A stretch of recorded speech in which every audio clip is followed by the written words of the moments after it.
이 포스코홀딩스는 아르헨티나의 염호를 가지고 있다. 네. 운 좋게도 그렇게 욕먹어 가면서 어. 그 광산을 산 게 네. 지금 이제 빛을 보고 있다라고 말씀드리겠고요. 네네. 중에 궁금했던 게 이 메가트렌드 주도주라고 하는 것을 지금 2차 전지 쪽으로 보고 계신 건가요?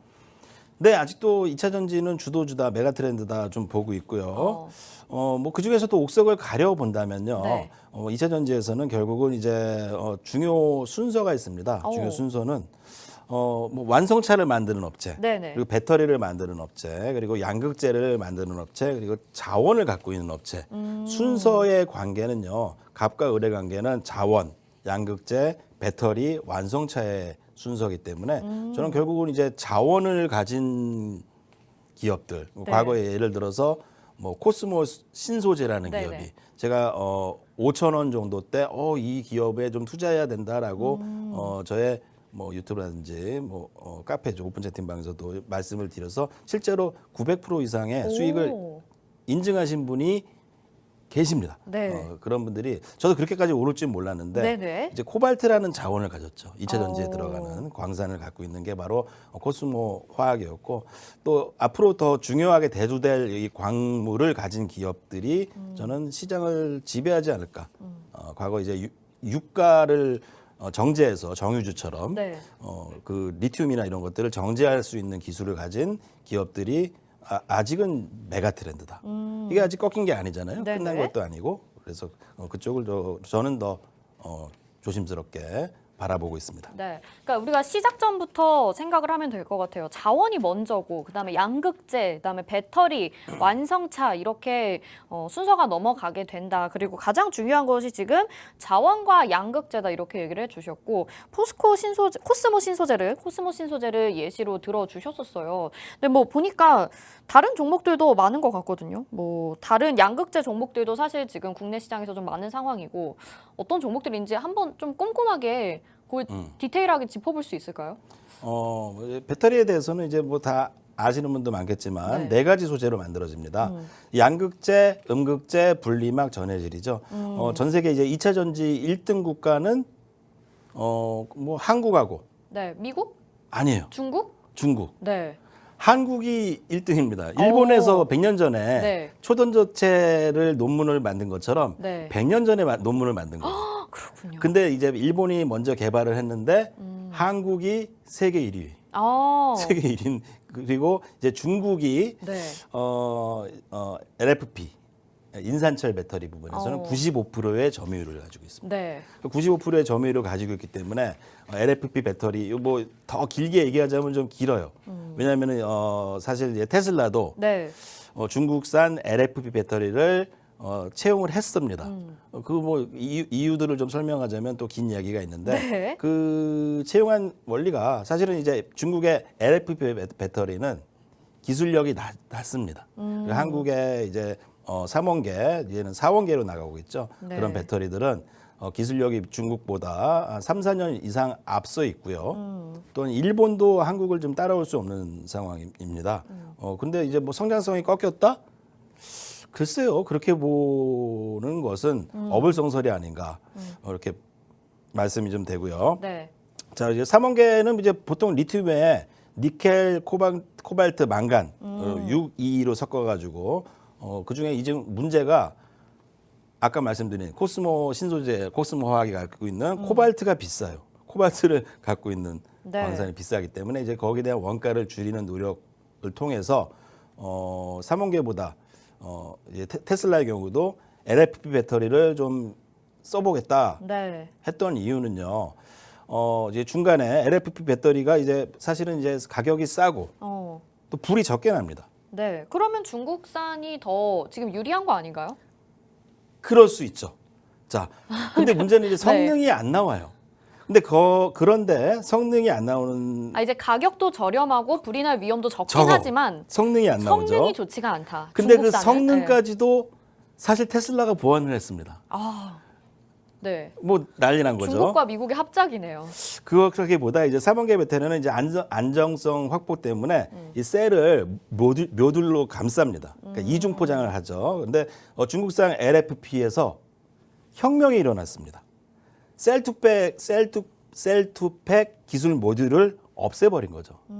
그 이 셀을 쌓을 수 있는 것들이 감싸지 않으니까 네. 배터리를 많이 넣을 수 있겠죠? 그렇겠네요. 더 싼데 많이 넣으니까 그냥 이제 양으로 같은 공간에 배터리를 더 많이 때려 넣음으로써 그 기술이 아니라 같은 뭐 그런 것들을 좀 보완한 것이고요. 게다가 이제 그래서 이제 주행 거리가 3원계 배터리 수준까지도 LFP가 올라왔던 게 좀 네. 지금 현실의 상황이고요. 그럼 정리를 좀 해봐야 될 것 같아요. 지금 한국은 그렇죠. 3원계 배터리 3원계를 지금 쓰고 있는 거고 예. 그다음에 중국 같은 경우는 LFP를 쓰고 있는데 LFP가 성능은 좀 떨어지지만 가격적인 면이랑 좀 뭐 안전성에서는 좀 높다라고 얘기를 해주셨어요. 그래서 성능을 좀 우리 것까지 따라와야 되는데 그것을 보완한 것이 지금 여러 개 이제 셀2팩을 제거함으로써 여러 개를 사용할 수 있기 그렇죠. 때문에 인산- 훨씬 더 기술적도 나아졌다 이런 의미인가요? 그렇죠. 중국의 이제 인산철 배터리가 싼데 뭐 재활용률은 낮습니다만 네. 그 셀트팩 기술을 없앰으로써 뭔가 이제 가격이 싸고 성능까지도 끌어올렸습니다. 자, 그런데 또 말이죠. 그러니까요. 근데 지금 들어보면 여기서 또 반전이 네. 일어납니다. 한국이 좀 불리하지 않을까요? 분리했는데 여기서 또 반전이 일어나죠. 많이 분리했는데 세상이 그런가요? 계속 뭐 중국이 또 싼 기술로 승승장구할 수 있을까? 그렇지 않죠. 삼원계에서도 또 혁명이 일어나죠. 예, 네네. 혁명이 일어납니다. 자, 그게 바로 4680 원통형 배터리입니다. 이게 바로 혁명인데 뭐 이걸 다 이 시간에 설명하자면은 너무나 깁니다. 자세한 설명은 제가 어떻게 해드린다? 노란 톡방 들어오셔서 계속해서 양진영 멘토님과 함께 하시면 되고요. 지금 그렇죠. 유튜브에도 뭐 응원하는 분들이 많이 와주셨네요. 2차 전지 빠싹하시다. 좋은 내용 감사합니다 하시고 뭐 오랜만에 뵙습니다. 양진영 전문가님 여기서 뵈니까 더 반갑습니다. 이렇게 인사를 또 해주시는 분들도 계십니다. 앞으로 2차 전지와 주도주 메가 트렌드에 대한 전략은 노란 톡방 스캔하셔서 바로 들어오시고요. 계속 이야기 나눠볼게요. 그러면 3원계에서 또 혁명이 났어요. 네. 어떻게 됐나요? 자, 근데 이제 문제는 이제 수율이 안 나오고 있죠. 아직은 이제 수율이 안 나오고 있고 또 앞으로 이제 미국, 일본의 경우는 3원계 지금 이제 앞으로 수주가 3원계보다 4원계 우리나라에서 만드는 4원계 네. 수주가 그래서 미래 수주가 다 나와 있습니다. 3년 뒤까지 수주가. 그럼 결국은 3년 뒤에는 우리나라의 어느 기업일까요? 그건 잘 모르겠어요. LG 엔솔이 LG 에너지 솔루션. 네. 세계 1위가 돼요. 네, 그건 네, 뭐 네. 확정적인 거예요. 수주를 미리 3년까지 해놨으니까. 그래서 어쨌건 뭐 그런 거라 말씀드려 보겠고요. 네. 결국은 이제 근데 이제 이 공장들 유럽에서 LG 엔솔 같은 경우도 공장을 만들고 하는데 이 수율이 안 나온다. 수율이란 거는 뭐냐면은 이제 100개를 만들면은 뭐 30개가 나왔다 하면 70개는 버려야 되죠. 그래요. 근데 이게 뭐 날씨, 온도, 또 지방, 뭐 유럽이냐 어디에 어느 공장이냐에 따라서도 다 다릅니다. 이 기술이 매우 어려운 기술인데 그 기술을 한국이 잘 해내고 있어요. 한국에 이제 그 장인분들이 네. 엄청난 장인분들이 유럽까지 가셔가지고 네. 그걸 좀 수율을 잡아내고 있는 것 같고요.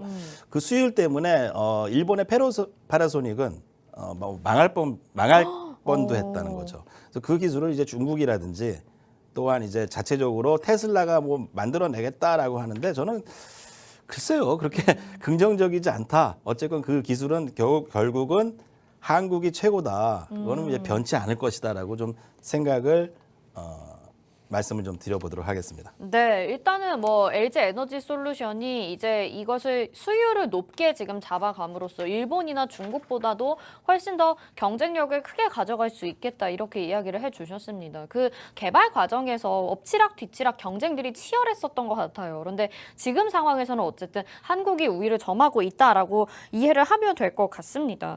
근데 이제 그러면은 뭐 중국과 한국의 2차 전지 그리고 이것들을 계속해서 경쟁을 하면서 비교를 해 나가야 될 것 같은데 지금 이 상태로 또 간다라는 보장도 없는 거잖아요. 중국이 또 뭔가 혁명을 내거나 그렇죠. 2차 전지에 뭐 리스크가 또 생기거나 중국 쪽에 뭐 그럴 수도 있는 상황이라서 앞으로 예정되어 있는 뭔가 리스크나 전망 같은 건 어떻게 될까요? 자, 2차 전지에서 이제 뭔가 게임 체인저가 될 수 있는 거는 저는 중국보다 전고체 배터리. 전고체 배터리. 고체로 된 거죠. 그걸 이제 파나소닉이나 도요타에서 만들고는 있는데 문제는 이제 그것들을 뭐 이제 상업용 뭐 이렇게 작은 리시버나 이어폰이나 뭐 그런 거에 쓰이기는 뭐 괜찮은데 이 스마트폰까지만 해도 속된 말로 후달린다 그런 말들이 있죠. 그 정도까지도 쓰이기가 어렵다는 거예요. 그러면 이제 그게 뭐 전기차에 쓰인다. 그거는 앞으로 뭐 10년, 20년도 더 지난 이야기고 뭐 이대로 쭉 간다라고 본다면은 한국이 계속 유리하다 계속 말씀을 좀 드리는데요. 그 중에서도 이제 중국을 우리가 또 좀 유리한 요건이 있다. 네. 그게 바로 이제 IRA, 미국의 인플레이션 네. 감축법입니다. 이번에도 수혜를 꽤 많이 받았다라고 소식들이 전해지고 있는데요. 그렇죠. 그러니까 네. 미국과 중국에 대해서 좀 이제 복잡한 것들이 있겠죠. 네, 관계가 근데 좀 그렇죠. 미국이 보기에 중국이 배터리 시장의 95%를 점유하는 게 과연 기분이 좋을까요? 아니죠. 아니죠. 네. 그리고 그런 것들을 되풀이하고 싶지가 않죠. 그렇기 때문에